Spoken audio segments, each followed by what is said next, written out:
சூரமங்கலம் பகுதியில் உள்ள தனியார் மண்டபத்தில் வரும் நாடாளுமன்ற மக்களவை பொதுத் தேர்தலில் மக்களின் கருத்துக்களை அதிமுக தேர்தல் அறிக்கையில் சேர்க்கும் வகையில் அதிமுக சார்பில் பொதுமக்களிடமிருந்து கோரிக்கை மனு வாங்கும் நிகழ்ச்சி முன்னாள் அமைச்சர் நத்தம் விஸ்வநாதன் தலைமையில் நடைபெற்றது.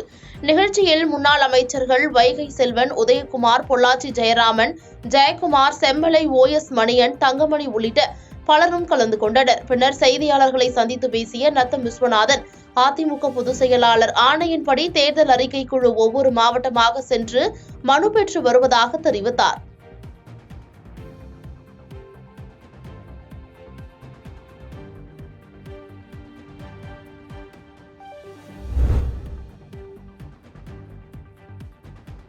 கந்துவட்டியினால் ஏற்படும் தற்கொலைகளை தடுக்க வலியுறுத்தி தூத்துக்குடி மாவட்டம் கோயில்பட்டி கோட்டாட்சியர் அலுவலகத்தில் காங்கிரஸ் கட்சி நிர்வாகி வழக்கறிஞர் ஐயனுச்சாமி என்பவர் கழுத்தில் செக்லீஃப், ப்ரோ நோட் ஆகியவற்றை மாலையாக அணிந்தும் ஒரு கையில் காந்தி புகைப்படம் மற்றும் மற்றொரு கையில் அக்னி சட்டி ஏந்தி நூதன போராட்டத்தில் ஈடுபட்டார்.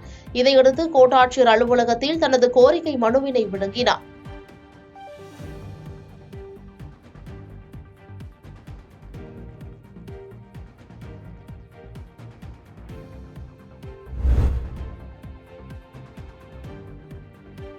விரைவில் நாடாளுமன்ற தேர்தல் தேதி அறிவிக்கப்படும் நிலையில் திமுக தலைமை கழக பேச்சாளர்களில் ஒருவரான சேலம் கோவிந்தன் என்பவர் ஈரோட்டில் இந்தியா கூட்டணிக்கு வாக்களிக்க கோரி வீதிகள் தோறும் சென்று தனது தேர்தல் பிரச்சாரத்தை துவக்கியுள்ளார். ஈரோடு வளையக்கார வீதியில் உள்ள வீடுகளுக்கு நேரில் சென்ற அவர் இந்தியா கூட்டணிக்கு வரும் நாடாளுமன்ற தேர்தலில் வாக்களிக்க கோரி குடுகுடுப்பை வாசித்தபடி பிரச்சாரம் செய்தார். இந்நிகழ்வு அப்பகுதியில் உள்ள மக்களை வெகுவாக கவர்ந்தது.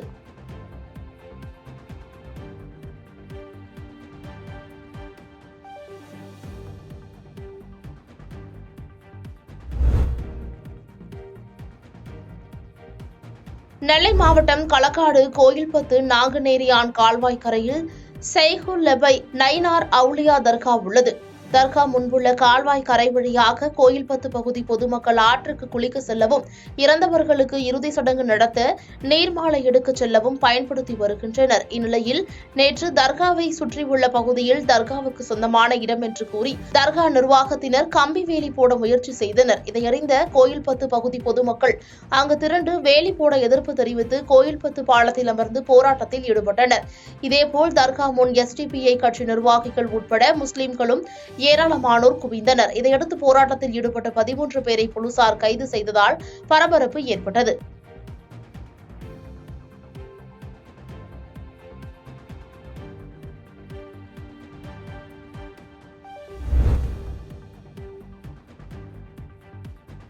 மின்சார வாரியத்தை 3ஆக பிரிக்கும் திட்டத்தை கைவிட வலியுறுத்தி மயிலாடுதுறையில் தமிழ்நாடு மின் ஊழியர் மத்திய அமைப்பினர் ஆர்ப்பாட்டத்தில் ஈடுபட்டனர்.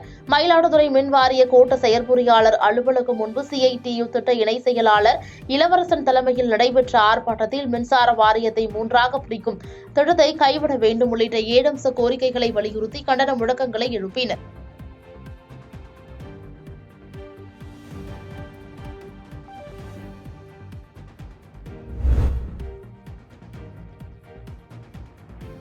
கள்ளக்குறிச்சி மாவட்டம் சங்கராபுரம் சட்டமன்ற தொகுதிக்குட்பட்ட எடுத்தவாய்நாத்தம் கிராமத்தில் இருந்து சென்னைக்கு புதிய பேருந்து வழித்தடத்தை சங்கராபுரம் சட்டமன்ற உறுப்பினர் உதயசூரியன் கொடியசைத்து துவக்கி வைத்தார். பின்னர் இதுகுறித்து பேசிய சட்டமன்ற உறுப்பினர் உதயசூரியன், முதலமைச்சர் ஆணைக்கிணங்க மலை கிராமத்தில் இருந்து வருபவர்களுக்கு இலகுவாக்க சென்னைக்கு போக்குவரத்து வசதி ஏற்படுத்தும் நோக்கத்தில் எடுத்தவாய்நாத்தம் கிராமத்தில் இருந்து சென்னைக்கு பேருந்து வழித்தடம் துவங்கப்பட்டிருக்கிறது என்றும் தெரிவித்தார்.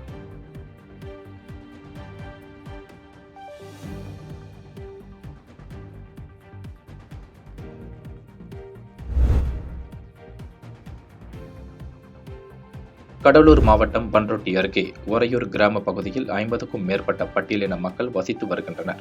இவர்கள் கடந்த ஓராண்டுக்கு முன்னதாக இலவச வீட்டுமனை பட்டா வழங்க வேண்டி பண்ருட்டி வட்டாட்சியர் அலுவலகத்தில் மனு அளித்தனர். பட்டா வழங்குவதாக கூறிய முன்னாள் வட்டாட்சியர் ஆனந்தி கடந்த ஓராண்டு காலமாக காலம் தாழ்த்தி வந்த நிலையில் தற்போது வேறு இடத்திற்கு மாறுதல் பெற்று சென்றுள்ளார்.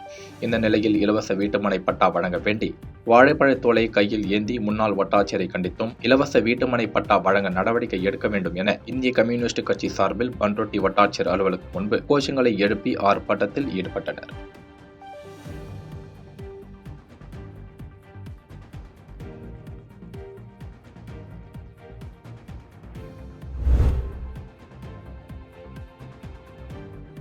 சேலம் மாவட்டம் அருகே அக்ரகாரம் கிராமம் மேட்டங்காடு பகுதியில் சுமார் 100க்கும் மேற்பட்ட குடும்பத்தினர் வசித்து வருகின்றனர்.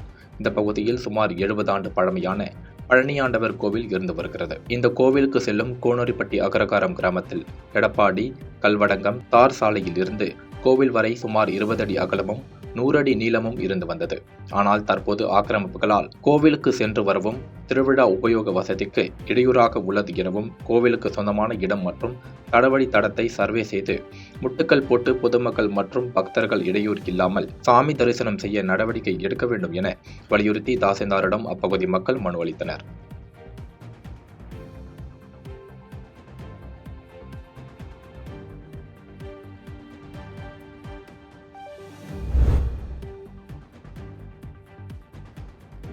நாகை, திருவாரூர் உள்ளிட்ட டெல்டா மாவட்டங்களில் போதிய தண்ணீர் இல்லாமல் சுமார் 50,000 ஏக்கர் சம்பா தாளடி நெற்பயிர்கள் கருகும் நிலை உள்ளது. இதனால் உடனடியாக மேட்டூர் அணையில் இருந்து தண்ணீர் திறக்க வலியுறுத்தி மார்க்சிஸ்ட் கம்யூனிஸ்ட் கட்சி சார்பில் சாலை மறியல் போராட்டத்தில் ஈடுபட்டனர். இதனால் அப்பகுதியில் சிறிது நேரம் போக்குவரத்து பாதிப்பு ஏற்பட்டது. தொடர்ந்து பேச்சுவார்த்தையில் ஈடுபட்டு தண்ணீர் திறக்க நடவடிக்கை எடுப்பதாக உறுதி அளித்ததை தொடர்ந்து சாலை மறியல் போராட்டத்தை கைவிட்டனர்.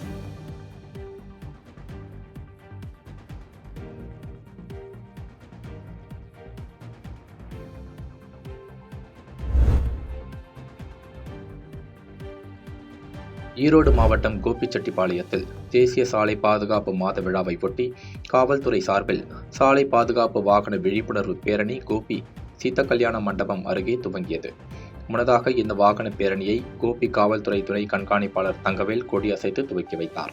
இந்த பேரணியில் காவல்துறையினர், இருசக்கர மற்றும் 4 சக்கர விற்பனை செய்யும் நிறுவன ஊழியர்கள், பொதுமக்கள் என 100க்கும் மேற்பட்டோர் கலந்து கொண்டனர். சுமார் 10 கிலோமீட்டர் தூரம் நடைபெற்ற இந்த விழிப்புணர்வு பேரணியில் இருசக்கர வாகனத்தில் பயணிக்கும் அனைவருக்கும் ஹெல்மெட் அணிந்து பயணிக்க வேண்டும் உள்ளிட்ட விழிப்புணர்வு ஏற்படுத்தப்பட்டது.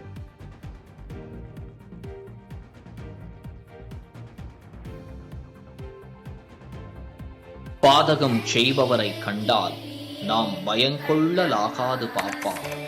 மோதி மிதித்து விடு பாப்பா, அவர் முகத்தில் உமிழ்ந்து விடு பாப்பா. அண்மை செய்திகளை உடனுக்குடன் தெரிந்து கொள்ள இணைந்திருங்கள் இயம்நாடு தொலைக்காட்சியுடன்.